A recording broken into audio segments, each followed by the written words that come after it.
Hi, it's Dustin Lanier. Thanks for listening. Please find me on LinkedIn for original public sector operations content every week. And please reach out to me if I and my team of procurement professionals at Civic Initiatives can help you be a public procurement change agent.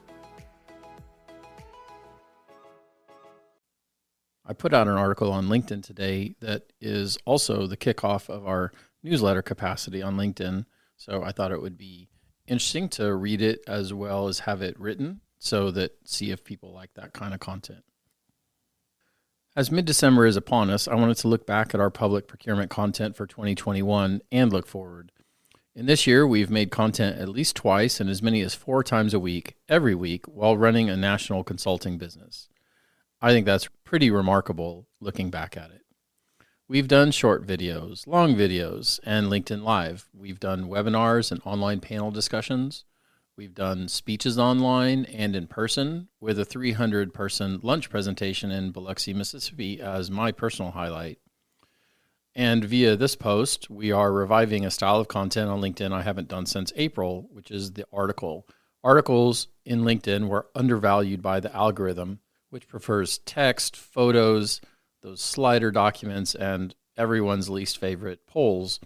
However, in the last few months, the article has seen a resurgence as creator mode, which is a style that you can choose to take advantage of if you have a certain number of followers, can turn articles into newsletters.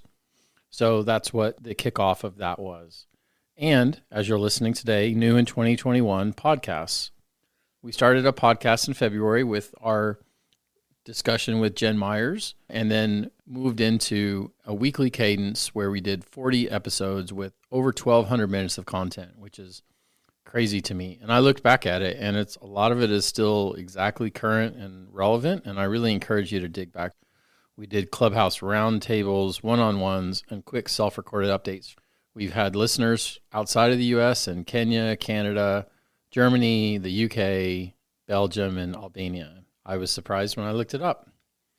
We started the year with a 20 for 2021 topic list, and I think we did a good job of hitting most of it, even through changes that came in the flow of the year. Topics like voice of the customer, contract performance, staff development, succession planning, which were some of our more popular topics, work from anywhere, sustainability, diversity, equity, and inclusion, procurement automation, ARPA. These are some of the major content arcs you can find in the posting history and in our podcast. I'm very thankful for people who have liked and comment on our effort.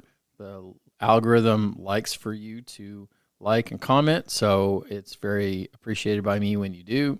A special thanks also goes to those who've directly contributed to our content in the year, including the inimitable Jamie Shore, who I really appreciate making time even with her new role as NASPO president-to-be. Justin Sullivan, James Crenshaw, Kristen Webb, Jenny Hederman, Rob Hanfield, the great professor out of NC State, Victor Leamer, David Yarkin, and many others who've all participated in some of our single interviews and panels. Next year, I look forward to keeping the fire lit. Next year, we'll keep the fire lit, starting with 2 speeches I'm scheduled to keep doing in early 2022. It's Go Time, which is a review of why now is so critical to attract and retain talent to public procurement. The 5 Things I Wish I Knew speech, which is about buyers, what buyers should know about vendors and the other way around. We'll be at regional conferences starting again in January. And I'm looking to reinvigorate some of the individual interview structure with interesting people in public procurement through short interviews and LinkedIn Live that we did a lot of earlier in the year. So stay posted for that. If you appreciate the content we've done, I would humbly ask you to subscribe to one or all of our content channels. So on LinkedIn, the new newsletter is something we'll produce once a month. The title bar wasn't long enough to allow me my preferred name of Public Procurement Change Agent, so it's called Public Procurement on LinkedIn. You're listening now to Public Procurement Change Agents podcast. I appreciate you guys subscribing to it. I'm also looking to get a little bit more visibility on that through some of the distributors.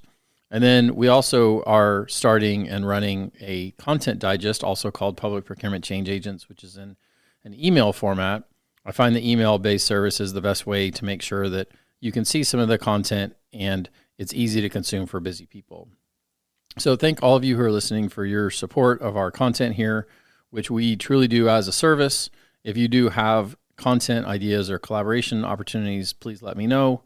And as my kicker says in the podcast, I hope that if we can help you be a public procurement change agent, that you'll reach out to me and we can talk about what we do here at Civic Initiatives.